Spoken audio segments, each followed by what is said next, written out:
오늘 하나님 말씀은 다니엘이 하나님께 올려드렸던 기도를 소개하고 있어요.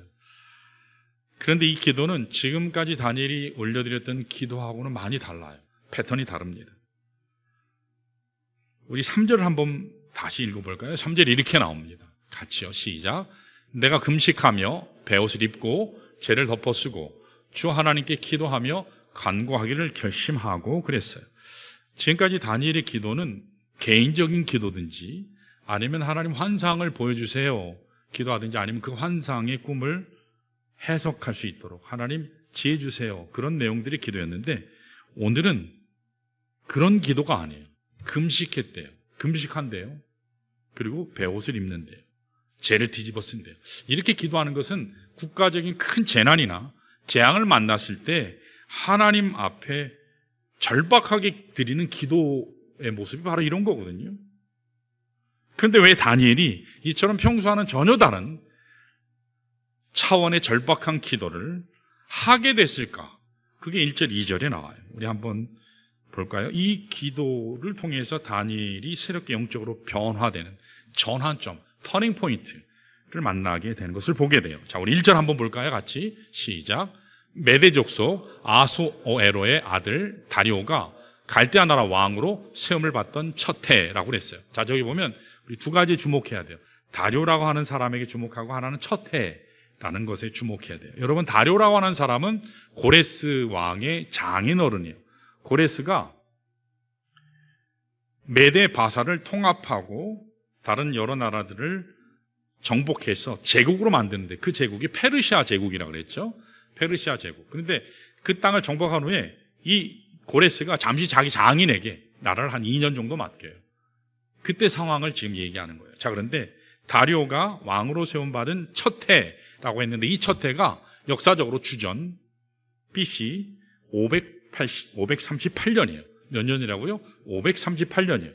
자, 그런데 여러분 주목해야 될 것은 이 시점이 지금 다니엘이 이 전 나라가 바벨론이잖아요. 바벨론 느부갓네살에 의해서 포로로 잡혀왔는데 잡혀온 지 얼마나 됐는지 아세요? 시간이 얼마나 흘렀는지 아세요?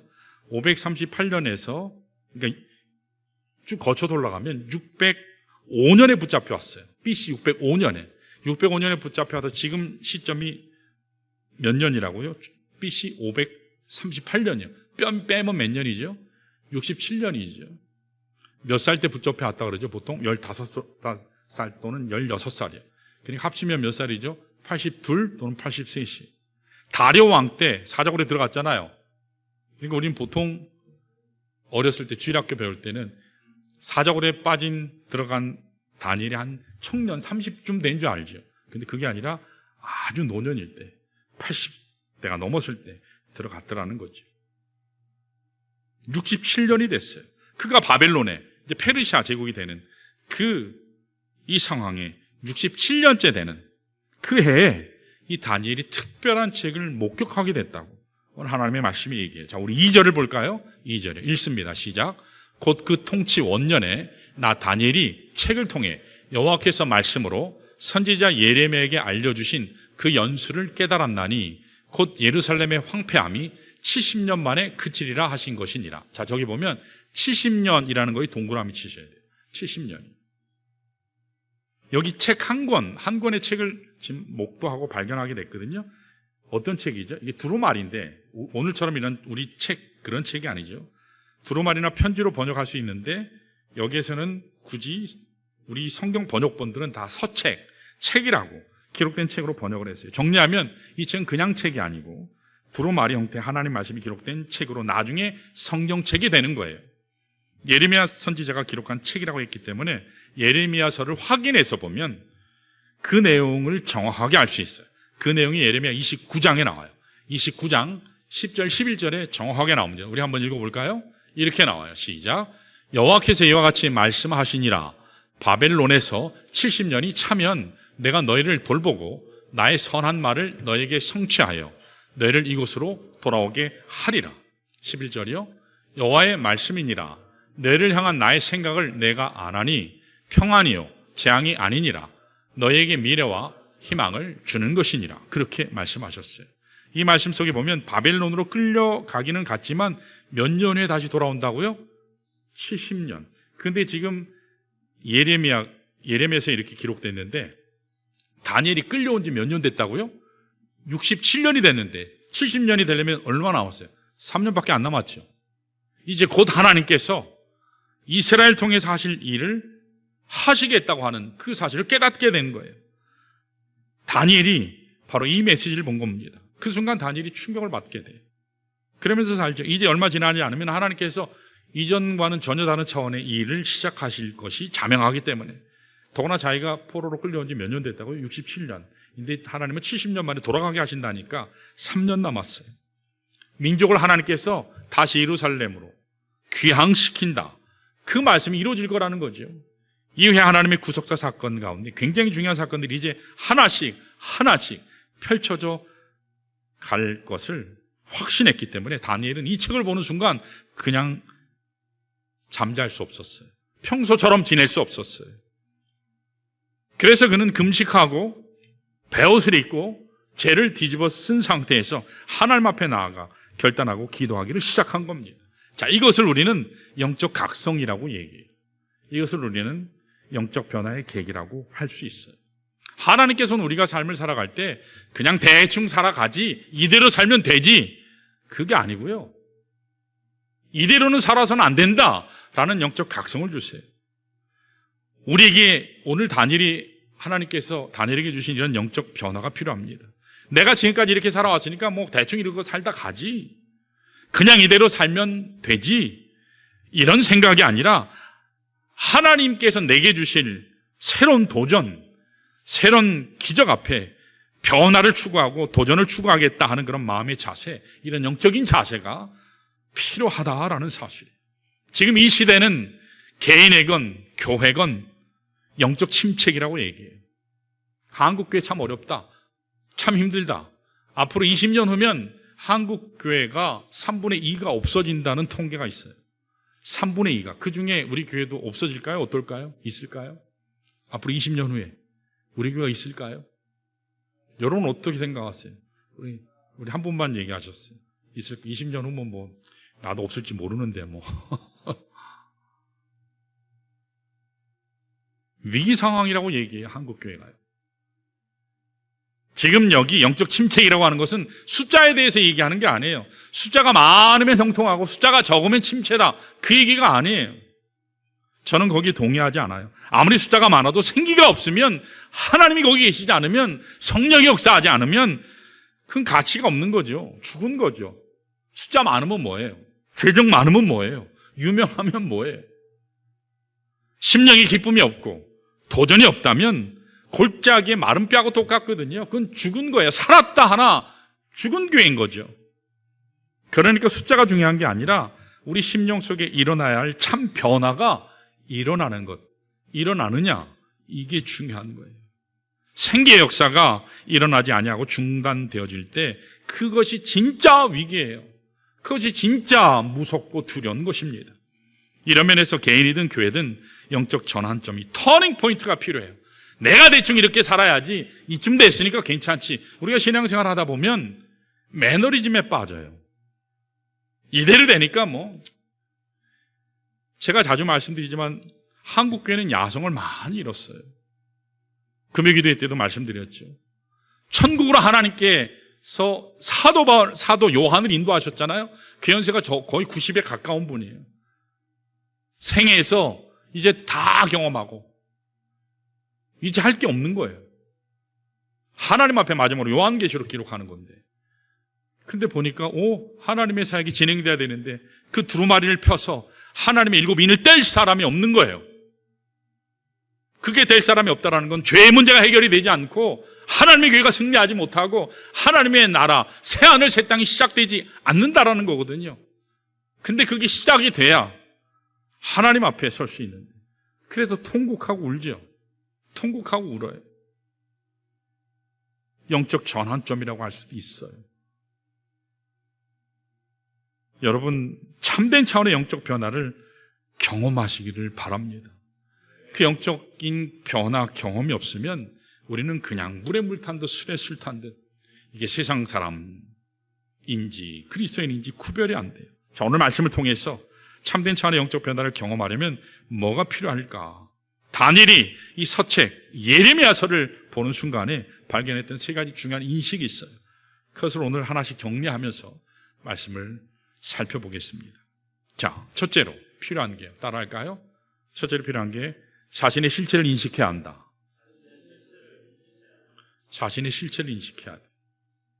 내가 누군지, 나는 연약한 자로 하나님의 은혜가, 능력이, 인도하심이 필요하다. 그 사실을 기억하는 것이 너무너무 중요해요. 자, 두 번째는 하나님에 관한 것인데, 자, 따라할까요? 하나님의 크심을 인식해야 한다. 첫 번째는 뭐라고요? 자신의 실체를 인식하는 게, 아는 게 필요해요. 두 번째는 하나님의 크심을 인식해야 돼요. 자, 세 번째요. 따라할까요? 하나님의 사랑하심을 인식해야 한다. 특별히 여러분 지금 두 가지예요. 나 자신, 인간인 내가 누구냐라는 질문이고, 또 하나는 하나님이 누구냐 하는 큰 두 가지 질문이에요. 지금 그런데 하나님이 누구시냐에 대한 것이 두 가지로 나뉜다고 얘기하는 거예요. 하나는 하나님의 크심, 위대하심, 전능하심, 그 사실을 우리가 인식해야 되는데, 하나님은 크고 위대하시고 놀라워요. 경외의 하나님이에요. 어미하신 하나님이에요. 그래도 저기 위에 계신, 이것을 신학적으로 얘기하면 타자성의 하나님이라 그래요. 초월하시는 하나님, 우리가 아무리 노력해도 범접할 수 없는, 절대로 하나님께 갈 수 없는, 하나님이 찾아오시지 않는 한 하나님을 만날 수 없어요. 그 하나님으로만 계시면 그 하나님하고 나오면 아무 의미가 없죠. 근데 그 하나님이 내 삶에 들어오시는 하나님이에요. 그게 사랑의 하나님이에요. 그걸 리얼니스, 그렇게 신학적으로는 내재성의 하나님이라고 그렇게 얘기해요. 그 하나님에 대해서 다니엘이 경험했는데, 그 하나님을 우리 같이 좀 경험하면 좋겠어요.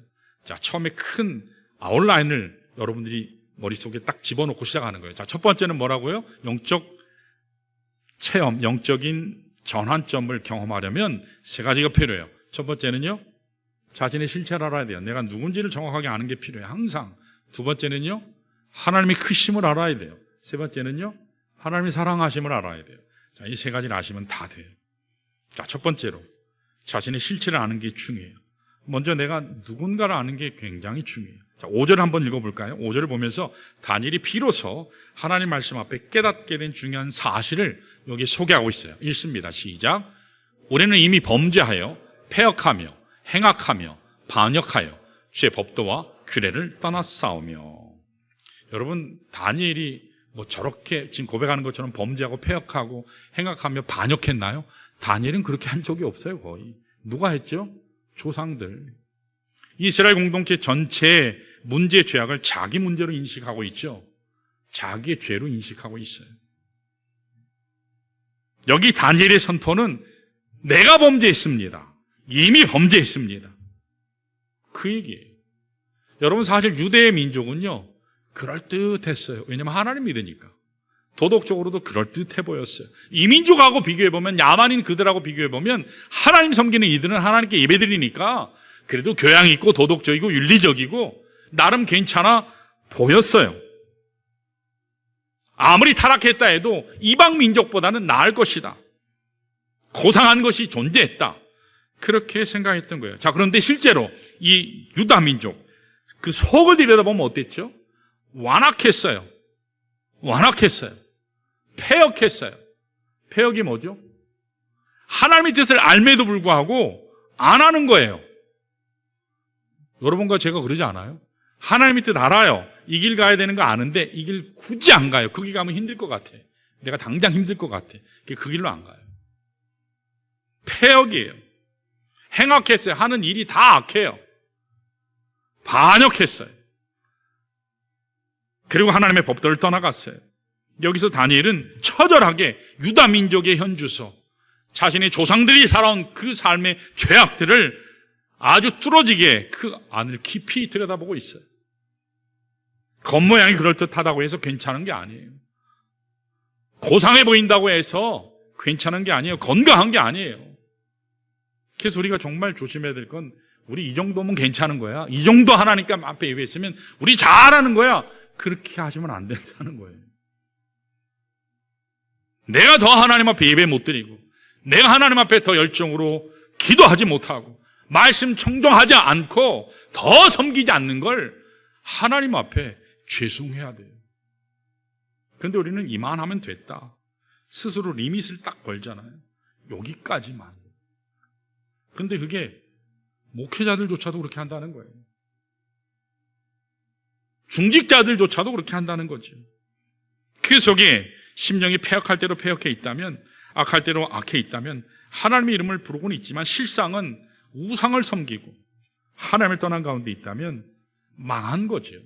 지금 유다 민족이 바로 그랬다는 거죠. 이게 유다 민족만 얘기하나요? 그 이스라엘은 오늘 우리 얘기하는 거예요. 딴 사람 얘기하는 게 아니에요. 교회를 얘기하는 거죠.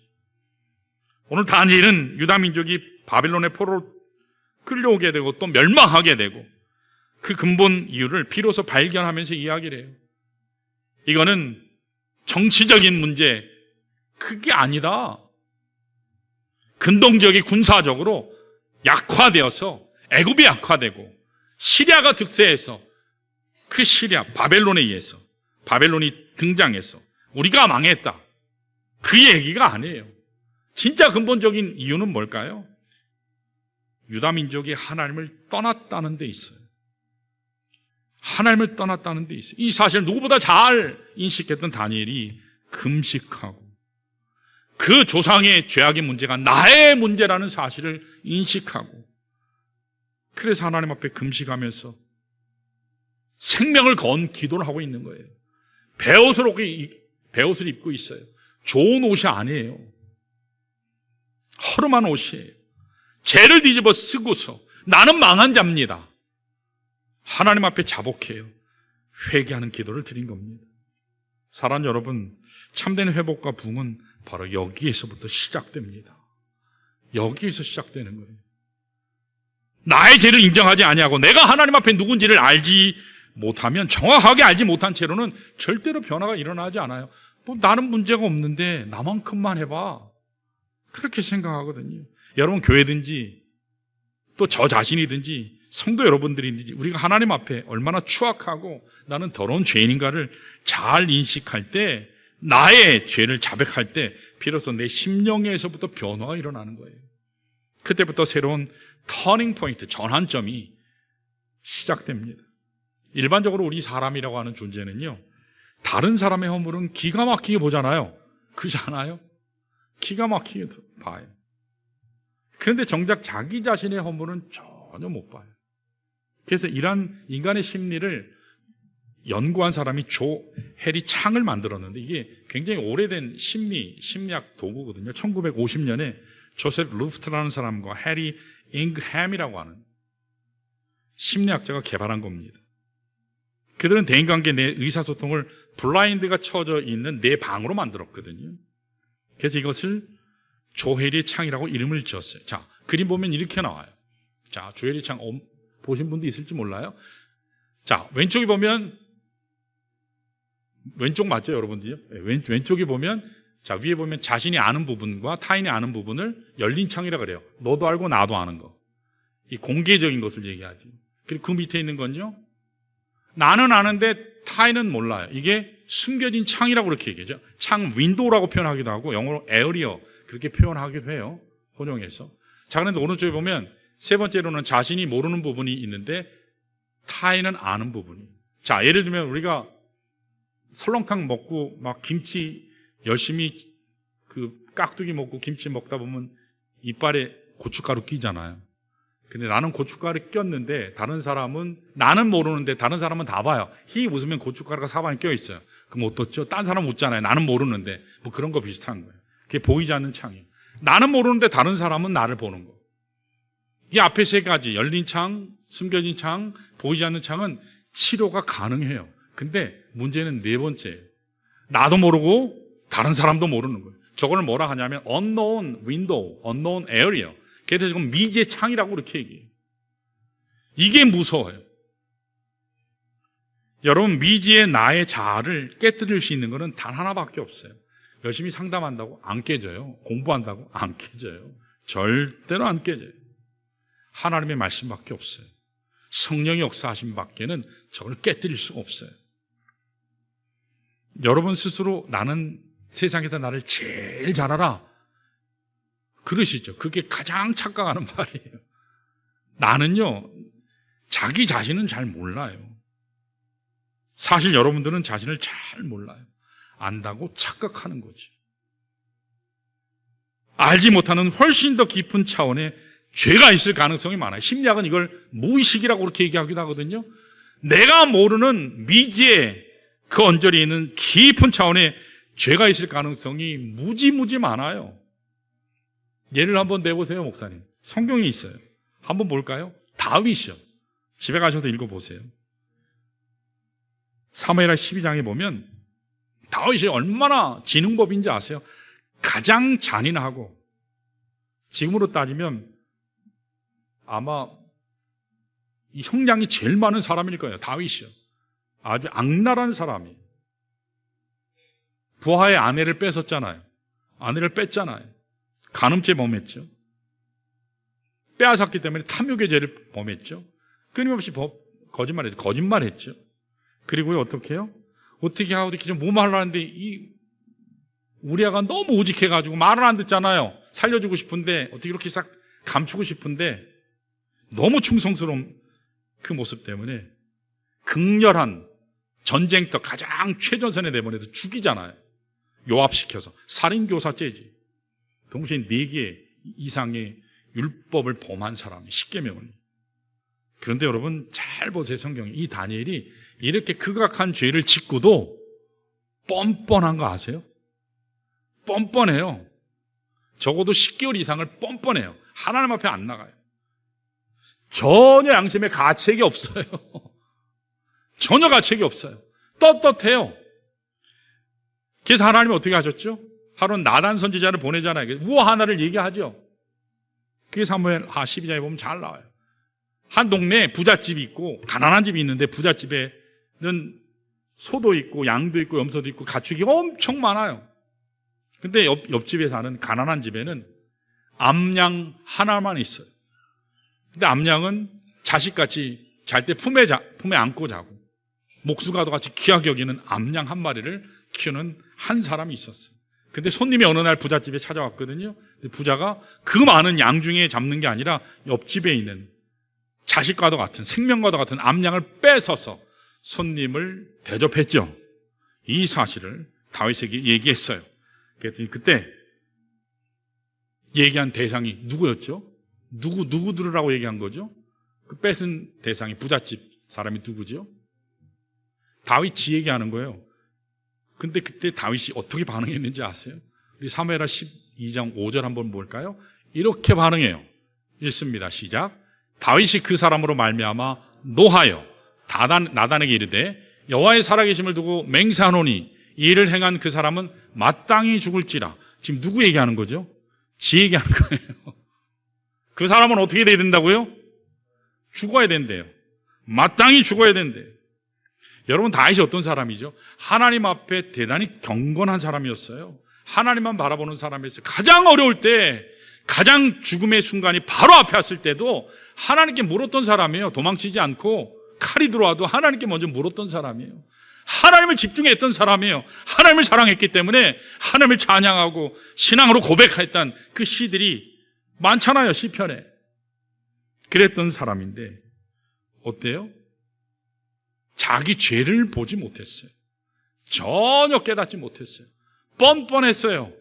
심지어는 떳떳해했어요. 나단이 뭐라 그랬죠? 바로 그 사람이 당신입니다. 여기에 다윗의 위대함이 있어요. 그 나단의 이야기를 하나님의 말씀으로 받고 하나님 말씀 앞에서 그건 어떻게 했죠? 꼬꾸라졌어요. 내가 여호와께 범죄하였나이다. 네가 감히 왕이 나에게 너 죽으려고 환장했어 이렇게 얘기하지 않죠. 내가 여호와께 범죄하였나이다. 여러분 하나님께서 말씀하시면 언제나 그 앞에 엎드리시기를 축원합니다. 그래야 살 길이 있어요. 그래서 다윗이 비로소 자기 자신을 되찾게 돼요. 시편에 보면 그가 하나님 앞에 회개하기를 울며 밤을 새며 너무 통곡하고 울어서 이불이 적셨다 그랬죠. 심상이 적셨다 그랬죠. 회개했다고 하지요. 눈물로 하나님 앞에 통곡하면서 기도했다는 내용이 나와요. 그래서 다윗은 다시 회복해요. 사랑하는 여러분, 오늘 여러분과 저희 삶 가운데 이런 인식이 필요해요. 남 탓하기 전에 나를 바라봐야 돼. 아내 탓하기 전에 나를 봐야 돼. 남편 탓하기 전에 나를 봐야 돼. 자, 우리 서로 격려할까요? 내 탓입니다. 내 탓입니다. 예. 근데 이렇게 하다가 네 탓인데 이러면 안 돼요. 예. 내 탓이에요. 내 탓. 네 탓이 아니고 내 탓이. 어느 여고에서 재미있는 일이 있었는데, 옛날엔 칠판으로 분필로 쓰잖아요. 분필로 쓰는데 학생들이 계속 웃어요. 선생님이 계속 쓰는데 계속 웃는데, 이렇게 선생님이 보면 엉덩이가 보이잖아요. 뒤가요. 이렇게 이렇게 찢어진 거예요. 바지가. 그래서 우리 할머니도 옛날에 빤쭈라고 그랬어요. 난닝구. 제 할머니는 항상 빤쭈 입어라 그러고 난닝구 입어라. 일본 말이잖아요. 빤스가 보이는 거예요. 속옷이 보니. 그러니까 여학생이 막 처음에 민망해하다가 하나하나 못 보던 애들이 계속 보니까 애들 모든 눈이 칠판이 아니라 어디로 가요? 선생님이 거의 속옷에 가 있는 거예요. 빤스. 웃고 난리가 났어요. 선생님이 계속 쓰니까 선생님이 이제 뚜껑이 열렸죠. 열받아가지고. 글을 쓰다가 말고, 도대체 어떤 놈이야? 왜 이렇게 웃게 만드는 놈이 누구야? 웃는 너희들도 나쁜 놈이지만 웃게 만든 놈은 더 나쁜 놈이야. 웃게 만든 놈이 누구죠? 자기예요, 자기. 여러분, 우리는요, 우리 흠을 잘 못 봐요. 나는 잘하는 줄 알아요. 절대로 그렇지 않아요. 내가 얼마나 악한 죄인인지 몰라요. 우리는 하나님 앞에 나아갈 때 여러분 그때 살 길이 열리는 줄로 믿습니다. 하나님은 우리를 너무 잘 아세요. 그 하나님께 돌아오는 자를 회복시키세요. 변화시키십니다. 자, 이렇게 첫 번째 영적 변화를 경험하려면 뭐가 필요해요? 내가 누군지 알아야 돼요. 자, 두 번째로 뭐라고 그랬죠? 하나님의 크심을 인식해야 돼요. 우리가 영적 전환을, 터닝 포인트를 경험하려면 하나님이 어떤 분이신지를 인식해야 돼요. 오늘 본문을 보면 하나님에 대한 두 가지 인식이 있어요. 두 가지 인식. 자, 첫 번째 인식이 하나님의 크심에 대한 인식이고, 두 번째 인식은 두려운 하나님을 인식하는 거예요. 자, 우리 한번 4절 읽어볼까요? 4절이요. 같이 읽습니다. 시작. 내 하나님 여호와께 기도하며 자복하여 이르기를, 크시고 두려워할 주 하나님, 주를 사랑하고 주의 계명을 지키는 자를 위하여 언약을 지키시고 그에게 인자를 베푸시는 이시여. 자, 저기 보시면 크시고라는 걸 동그라미 치셔야 돼요. 첫 번째 인식이고, 또 한 가지 인식은 두려워할 주님, 두려운 하나님, 크신 하나님, 두려운 하나님. 크신 하나님은 창조주 하나님, 전지전능하신 하나님, 그 하나님을 얘기해요. 두려운 하나님은 누구죠? 경외하는 하나님, 경외하는 하나님, 경배하는 하나님. 그래서 성경에 기록된 하나님은 천지를 창조하신 하나님, 엘샤다이 전지전능하신 하나님, 모든 불가능을 가능하게 하신 하나님. 그래서 그 하나님은 찬양과 영광과 존귀와 경배를 받으시기에 합당하신 하나님이세요. 자, 이렇게 높고 크신 하나님에 관한 인식이 영적 변화의 핵심 중에 하나예요. 여러분, 구약 영성신학의 핵심은 뭐냐면 여호와를 경외하는 거예요. 여러분, 여호와 경외라고 하는 것은 쉽게 얘기하면 하나님을 무서워한다, 그런 뜻이 아니고, 하나님과 비교해서 어떤 대상도 항상 하나님을 먼저 선택한다, 그 말이에요. 하나님을 항상 먼저 선택하는 하나님이에요. 하나님을 하나님으로 인식하고 경외하는 것에서부터 진정한 영성이 시작돼요. 경건한 삶이 거기에서 시작되는 거예요. 여러분, 리스펙트라는 영어가 있잖아요. 이게 존중이라는 말이죠. 존중이라는 말은 그 사람이 존중할 만하기 때문에, 내가 충분히 인식을 하기 때문에, 이해하기 때문에 존중하는 게 아니에요. 아버지는 아버지이기 때문에 존중해야 되는 거예요. 리스펙트요. 근데 시간이 지나면서 아버지가 희생하고 아버지가 나를 이렇게 사랑했다는 걸 알게 되면서 그 아버지를 경탄하게 되는 거죠. 그래서 그걸 admire 이렇게 얘기하지. 담임 목사도 마찬가지잖아요. 담임 목사이기 때문에 때문이 아니라 그 자리에 하나님이 세워주셨기 때문에 리스펙트 하는 거예요. 그런데 목자로서 함께 하나님의 일을 감당할 때 희생하고 섬기면서 하는 그 모습 때문에 나의 목자가 이렇게 희생하고 수고하고 열심으로 말씀으로 공급해 주시는구나 감격하면서 감사하면서 그제서야 경탄하게 되는 거죠.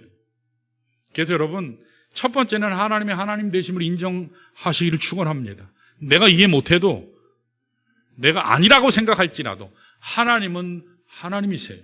그 사실을 인정하시는 것이 대단히 중요해요. 그러면서 하나님이 내 인생에서 어떻게 나를 축복하시고 어떻게 나와 함께 하시고 어떻게 나를 동행하셔서 위로하시고 격려하시고 인도하셔서 푸른 초장으로 인도하셨는가 감격 가운데 하나님께 나아가면 그 하나님을 경탄하게 되는 거예요. 그런 신앙으로 나가면 여러분 신앙생활에 변화가 있게 돼요. 자, 이렇게 우리의 삶 가운데 영적인 전환을 경험하려면 첫 번째는 내가 누군지를 알아야 돼요. 두 번째는요, 하나님이 누구신지 알아야 돼요. 두 가지라 그랬어요. 그 하나님은 크신 하나님이에요. 위대하신 하나님이에요. 전능하신 하나님이에요. 그 하나님은 또 어떤 하나님이라고요? 두려운 하나님. 우리가 경외하는 하나님. 리스펙트. 떠나서 경탄해야 될 그런 하나님이에요. 자, 그런데 신학에서는 하나님의 위대하심과 크심과 경외의 하나님을 otherness of God, 하나님의 타자성이라고 얘기해요. 이게 무슨 얘기냐면 인간인 우리는 절대로 하나님 앞에 근접할 수 없어요. 초월의 하나님이에요. 그 하나님으로 끝나면 신앙 아무 의미 없어요. 근데 그 하나님이 어떻게 해요? 인간이 되셔서 내 삶에 들어오시는 거예요. 이건 니얼리스. 니얼이라는 말이 가깝다라는 거잖아요. 이게 명사용으로 하면 내재성이라고 그렇게 얘기를 해요. 내재성. 내 삶에 이렇게 들어오시는 거예요.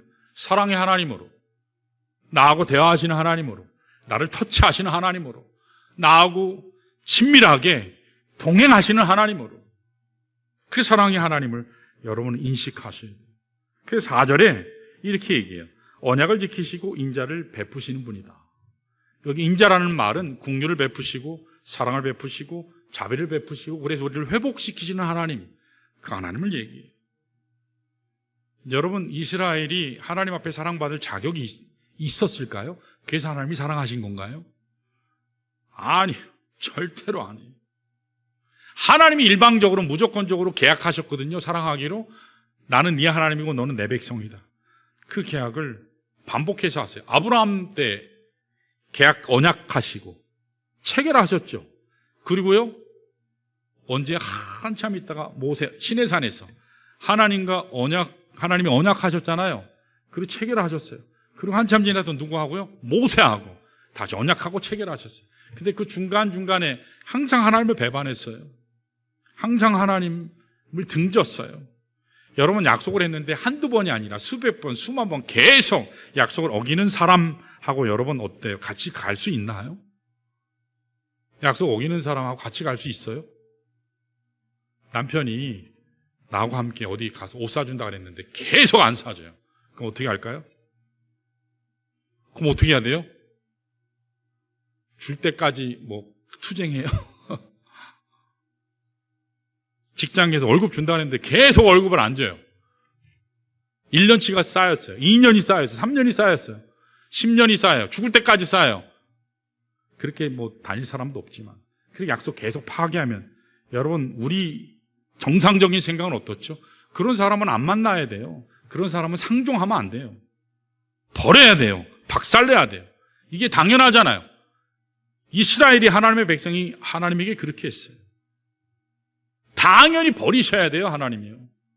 근데 그 하나님이 어떻다고요? 성경이 뭐라고 말씀했는지 아세요? 너희는 언약을 깨뜨렸지만 너희는 패역하지만 완고함에서 지나서 패역하지만 나 여호와의 뜻을 알고도 계속 거절하고 거부하고 딴짓하지만 그래서 나를 버리고 떠나갔지만 그러나 나는 언약을 지킨다. 이게 하나님의 신실하심입니다. 우리 인간은 실패해도 하나님은 실패하지 않습니다. 아멘. 인간은 하나님을 버리고 자기 마음대로 살아갔지만 하나님은 우리를 버리시지 않아요. 떠나간 우리를 마음에 여전히 두시고 기다리시는 하나님이세요. 손을 떼실 수 없는 그런 사랑이 하나님이에요. 왜요? 언약하셨기 때문에, 약속하셨기 때문에. 그랬기에 오늘 말씀에서 유다 민족이 그 엄청난 죄를 범해서 70년을 포로기를 살지만 하나님께서 긍휼을 베푸셔서, 은혜를 베푸셔서 다시 돌아오게 하신다는 거죠. 근데 그냥 돌아오게 하신대요. 성전을 다시 짓게 하신대요. 예배드릴 수 있게 하신대요. 나중에는 기름 부음 받은 자를 세워서, 궁극적으로는 예수 그리스도지요. 그를 통해서 유다 민족을 구원하시고 온 열방을 구원하시겠다고 약속하셨어요. 여러분, 이 사랑을 알 때 하나님께로 돌아올 수 있어요. 우리가 변화되는 것은 뭐 외적인 누가 막 시켜서 강제로, 여러분 절대 안 바뀌어요. 여러분 방학 되면 우리 엄마들이 참 고통스러워해요. 방학 되면 늦게 일어날 때 밤새도록 일어나는 기상시간이 12시 1시죠. 제가 조사한 바에만 그래요. 12시 1시예요. 안 일어나요. 바뀌나요?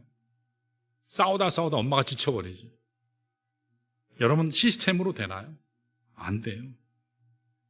여러분, 제 아들이 27일 날 군대 가요. 27일이면 내일이죠. 내일 군대 가요. 학사장교로 장교 훈련 받으러 가요. 살아서 와야 될 텐데 제가 보니까 아주 굉장히 힘들게 훈련하더라고요. 거의 10개월 훈련해요. 10개월 동안. 애들 말로는 빡세게 가서 훈련을 할 거예요. 아침에 전화했는데 전화도 안 받더라고요. 이따 나중에 전화를 해야 되겠지. 기도해 주세요. 훈련 잘 받아서 성장해서 오히려 하나님 앞에 있던 믿음으로 잘 설 수 있게 해달라고. 여러분, 사랑에 대한 감격이 나를 바꾸는 거예요. 내가 정말 사랑받았다고 하는 그걸 알면 여러분 가만히 있지 못해요. 바뀔 수밖에 없어요. 여러분 가운데 세상 인심 혹시 믿는 분 있으세요? 나이브하다 그러죠. 이런 분은 순진하다 그러죠. 여러분, 세상 인심이라고 하는 건요, 내가 좋을 때 세상 인심이 좋아요. 내가 잘 나갈 때 세상 인심이 좋은 거예요. 내가 실패하면 세상 인심은 돌아서요. 그건 목회 세계도 비슷한 것 같아요. 그러나 하나님은 반대예요. 깨어졌기 때문에 오히려 하나님은 내게 다가와 주세요. 상했기 때문에 하나님은 오히려 다가오셔서 품으세요. 도저히 일어설 수 없을 때 무능력자가 되었기 때문에 하나님이 나를 다시 찾아와 주시고 안으시고 격려하시고 나를 새 사람 되게 만드세요.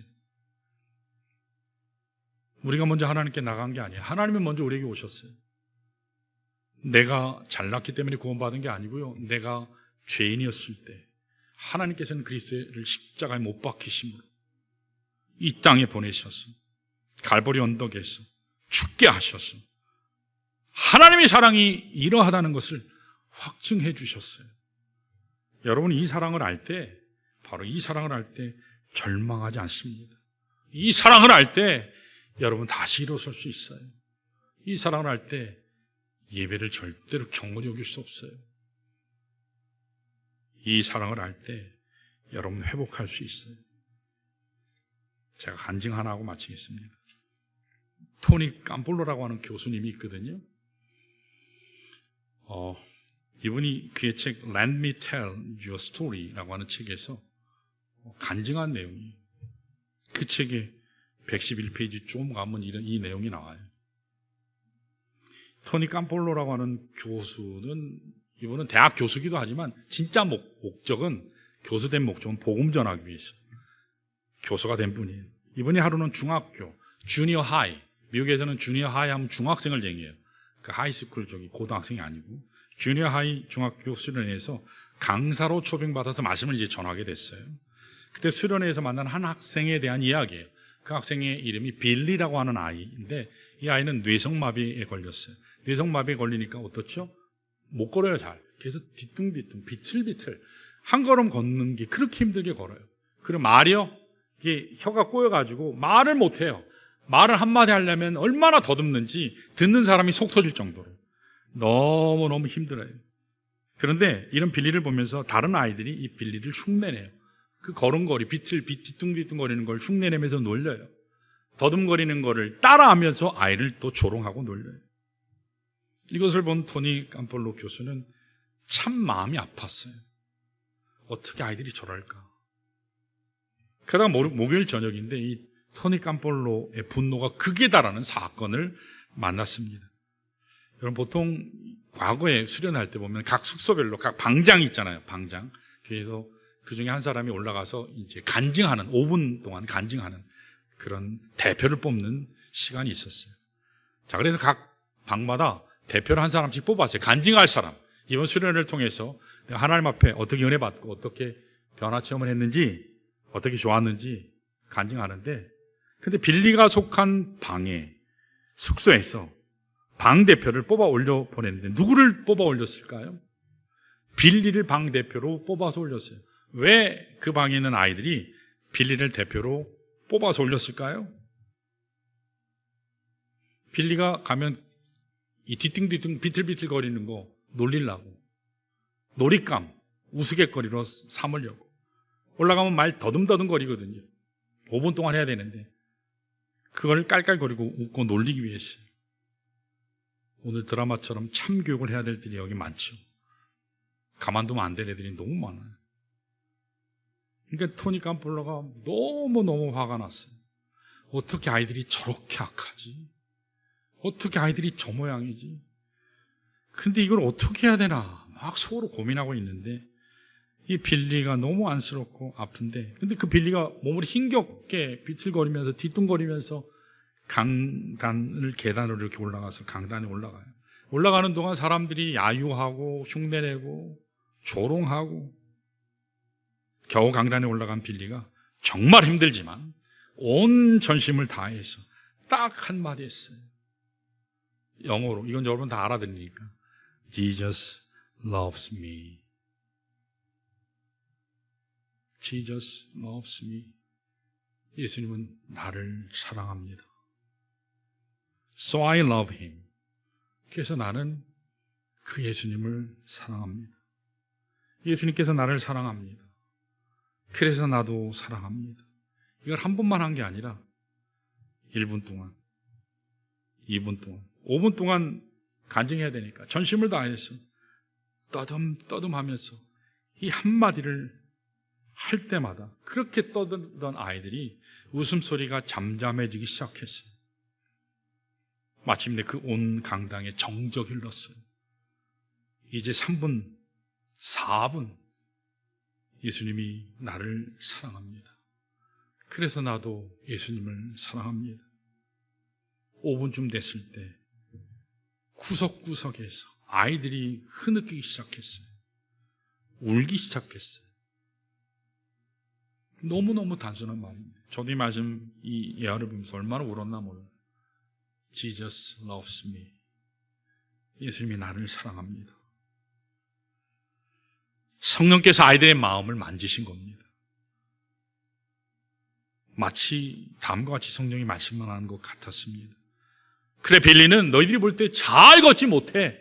말도 제대로 하지 못해. 그의 몸은 온전히 깨졌고 그는 움직일 수 없는 불구자야. 그러나 불구자일지는 모르지만, 그러나 나는 그 빌리를 사랑해.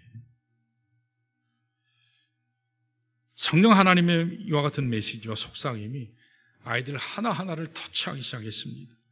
토니 깜폴로의 간증에 의하면 그날 밤 자기가 지금까지 보았던 어떤 집회보다도 놀라운 성령께서 임재하셨고, 수많은 청소년들이 강단 앞으로 나와서 결단하면서 그리스도 앞으로 돌아오는 위대한 역사가 일어났다고 간증을 했습니다.